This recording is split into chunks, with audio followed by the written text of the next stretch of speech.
जी, क्या हाल चाल है, कैसे हैं आप? इंशाल्लाह ठीक ठाक होंगे। मैं बनाने जा रही हूँ आलू गोश्त। मैंने लिए हैं 1 किलो गोश्त, उसमें मैंने ऐड कर दिया सिरका, नमक और पानी।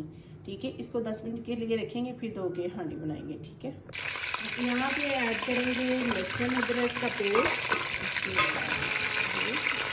अभी मैं ऐड करूँगी ये मसाला, साथ ही मैं ऐड कर दूँगी गोश्त। जो मैंने धो लिया था माशाल्लाह, देखिए कितना साफ़ हो गया।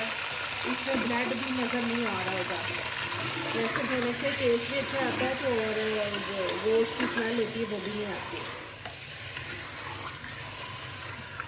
इसकी करते हैं बनाई, फिर करेंगे मसाले ऐड।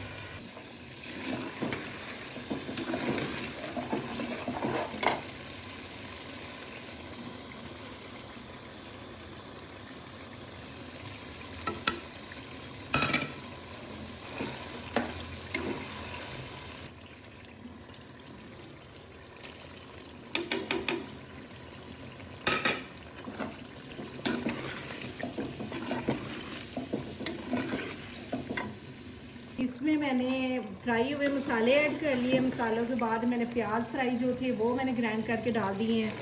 तो अभी देखो माशाल्लाह भून चुका है, कितना मज़े का गोश्त। तो इसमें मैं ऐड करूँगी पानी थोड़ा सा। ठीक है, इसमें आलू भी आप ऐड कर सकते हैं, आप ऐसे भी बना सकते हैं, शोरबे वाला हल्का शोरबा डाल के ना रख सकते हैं आप ऐसे। तो देखना कितना मज़ेदार और स्पाइसी और अच्छा बनेगा जी।